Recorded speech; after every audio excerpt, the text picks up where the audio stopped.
पहले नमस्कार साथियों, आज इस वीडियो में हम चर्चा करेंगे पास्ट परफेक्ट टेंस की पूर्ण भूतकाल।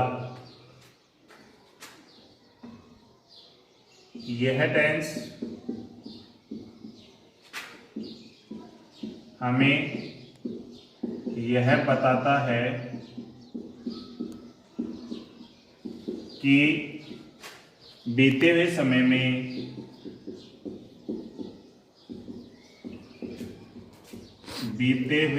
में कोई क्रिया पूर्ण हो गई या दो कार्य हुए और दोनों कार्य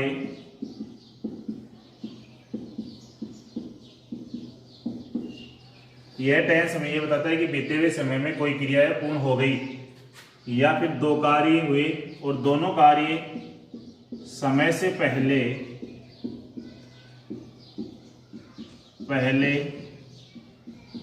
पूर्ण हो गए। ये इसकी डेफिनेशन है। पहचान,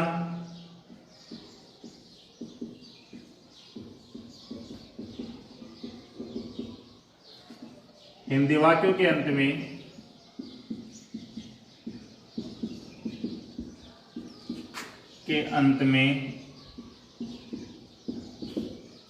हिंदी वाक्यों के अंत में चूका था, चूकी थी, चूके थे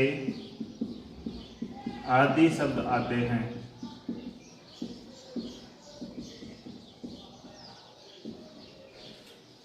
हिंदी वाक्यों के अंत में चूका था, चूकी थी, चूके थे आदि शब्द दिए हुए हैं तो वो पास्ट परफेक्ट टेंस का वाक्य होगा।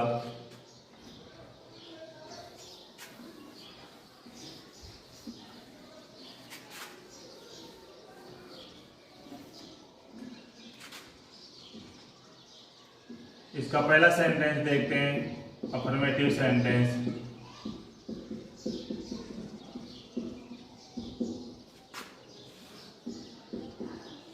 अफर्मेटिव सेंटेंस जिसका अर्थ होता है प्रश्नवाचक वाक्य।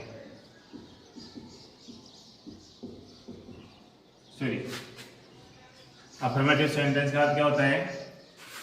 सकारात्मक वाक्य।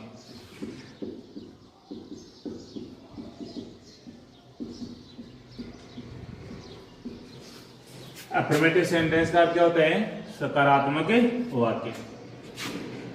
एक फॉर्मूला तो इसका ये है, subject plus had plus verb की थर्ड फॉर्म। हैज एवं हेड के साथ में हमेशा वर्ब की कौन सी फॉर्म आती है? थर्ड फॉर्म आती है। फिर ऑब्जेक्ट, फिर कॉम्प्लीमेंट। अब देखो ये फॉर्मूला कब लेना है? जब एक ही क्रिया सेंटेंस में दी हुई है वो पूरी हो गई है तब आपको एक फॉर्मूला काम में लेना है। लेकिन वाक्य कैसा होना चाहिए? अफर्मेटिव होना चाहिए। एक फॉर्मूला है subject plus had plus verb की third form, object complement plus before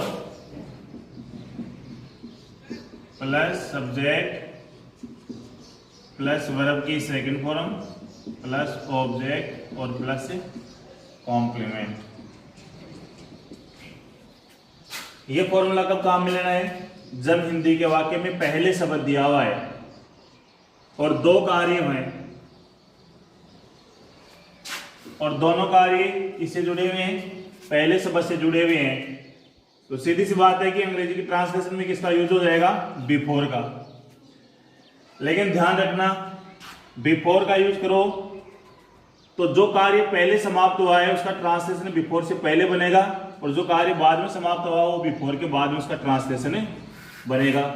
जैसे डॉक्टर के आने से पहले मरीज मर चुका था, मेरे स्टेशन से पहुंचने से पहले गाड़ी रवाना हो चुकी थी, अगर अब देखते हैं इसका तीसरा फॉर्मूला सब्जेक्ट। अब इसका विपरीत कर दो आप, ये जो बिफोर के बाद वाला फॉर्मूला है वो पहले ले आओ,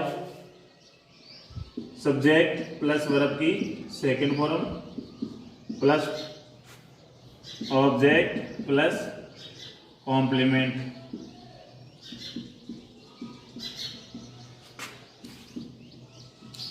यहाँ पे किसका यूज हो जाएगा? आफ्टर का, क्योंकि हिंदी के वाक्य में क्या दिया होगा? आप बाद शब्द दिया होगा, उसके लिए हमें किसका यूज करना है? आफ्टर का यूज करना है। Plus subject plus had plus verb की थर्ड फॉर्म प्लस ऑब्जेक्ट और प्लस कॉम्प्लीमेंट। हिंदी के वाक्य में अगर बाद शब्द लिखा हुआ है तो आफ्टर वाला फॉर्मूला लगाना है, अगर पहले शब्द लिखा हुआ तो बिफोर वाला। अगर एक ही क्रिया है वो पूरी हो चुकी है, उसके लिए फर्स्ट फॉर्मूला काम में लेना है। आफ्टर का यूज करें तो ध्यान रखना, आफ्टर से पहले जो कार्य बाद में समाप्त हुआ उसका ट्रांसलेशन बनेगा, और आफ्टर के बाद में जो कार्य पहले समाप्त हुआ उसका ट्रांसलेशन होगा। अब देखते हैं एग्जांपल।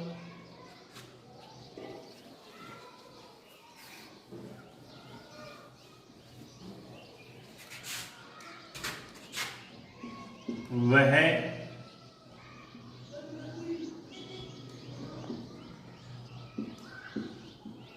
कमरे में जा चुका था। चुका था दिया हुआ है, पास्ट परफेक्ट टेंस है, वह सब्जेक्ट है। अब ध्यान दो, इस टेंस के अंदर हेल्पिंग वर्ब एक ही है, हेड, और हेड का यूज सिंगुलर सब्जेक्ट के साथ में भी होगा और प्लूरल सब्जेक्ट के साथ में भी होगा। सब्जेक्ट के पर्सन और नंबर का हेड के ऊपर कोई प्रभाव नहीं पड़ेगा, दोनों के साथ में ही इस टेंस में हेड का यूज होगा।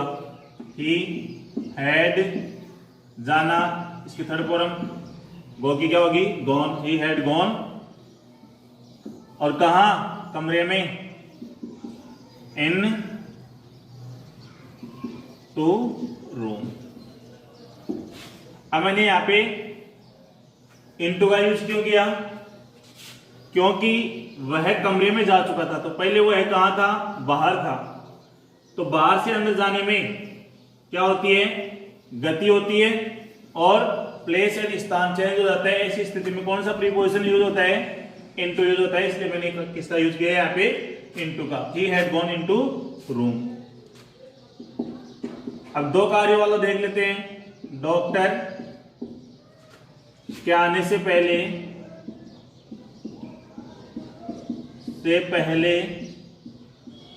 मरीज मर चुका था। डॉक्टर के आने से पहले मरीज मर चुका था। अब यहाँ पे ये हिंदी का सेंटेंस है, पहले शब्द से दो वाक्य जुड़े हुए हैं, डॉक्टर का आना और मरीज का मरना।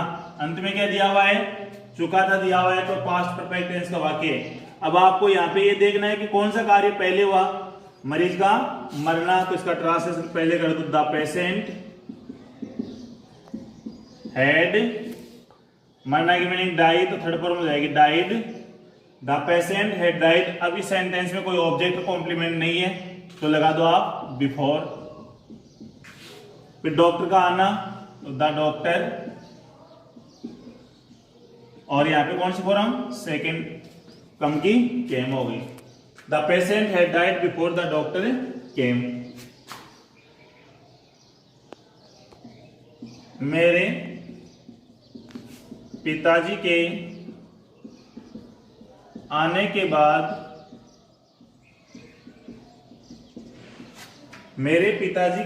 के बाद मेरी माताजी ने भोजन पकाया।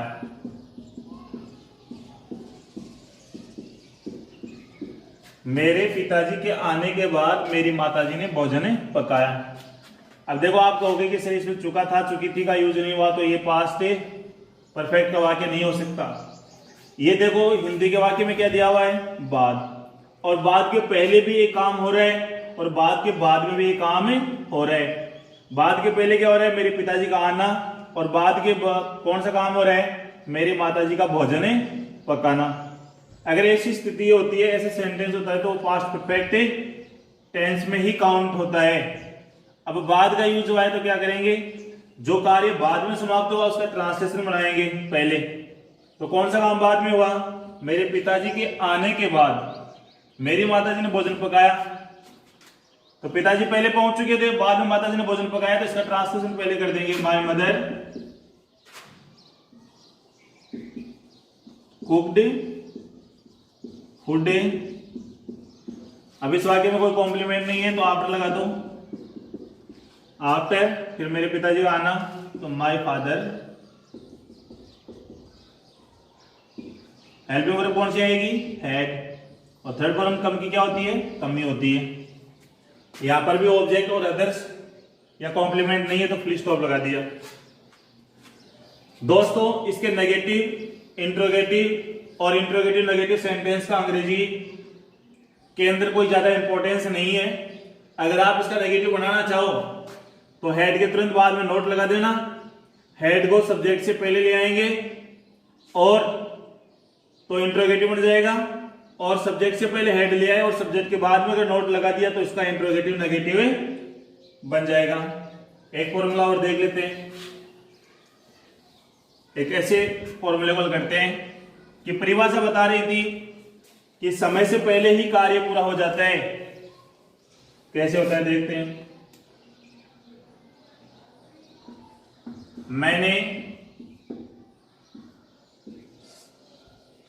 7 बजे से पहले भोजन कर लिया था। मैंने 7 बजे से पहले भोजन कर लिया था। अब यहाँ पे 7 बजे से पहले मैंने क्या काम किया, भोजन किया, अर्थात मैंने जो क्रिया की वो क्या हो गई, पूर्ण हो गई। अब आप कहोगे कि चुका था, चुकी थी, नहीं आया तो ये टेंस पास्ट परफेक्ट का नहीं है। नहीं, आपने जो काम किया भोजन करने का वो आपने पूरा हो गया बीते हुए समय में, क्योंकि यहाँ पे था दिया हुआ है, तो ये पास्ट परफेक्ट में ही काउंट होगा। जैसे हमने प्रेजेंट परफेक्ट में पढ़ा था कि आ है, बड़ी ई है, ए है, आदि शब्द आते हैं, इसी प्रकार से इसमें भी आ था, ई थी और ये थे शब्द आ जाते हैं। अब देखो आई के साथ में हेड, क्योंकि इस टेंस में एक हेल्पिंग वर्ब है तो सभी सब्जेक्ट के साथ में होगी। सब्जेक्ट नंबर और पर्सन का कोई प्रभाव इस हेड के ऊपर नहीं पड़ेगा। आई हैड, अब भोजन करना टेक, तो टेकन इसकी थर्ड फॉर्म हो गई। आई हैड टेकन और ऑब्जेक्ट क्या है यहाँ पे, फूड, और शेष क्या बच गया, 7 बजे से पहले, तो यहाँ पे यूज कर दो बिफोर 7 o'clock।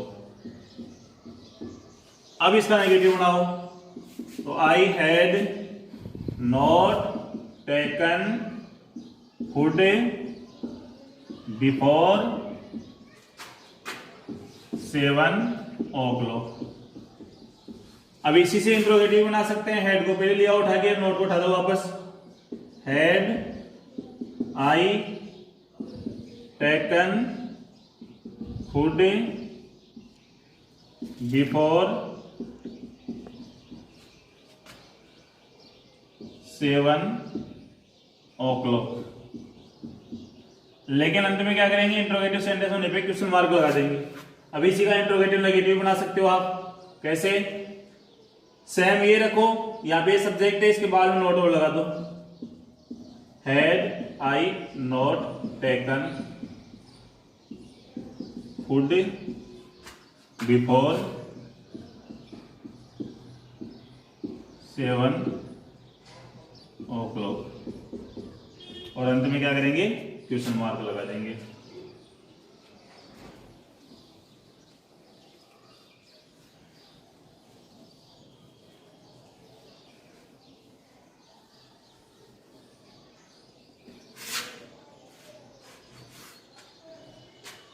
दोस्तों ये वीडियो आपको कैसा लगा कमेंट में जरूर बताना।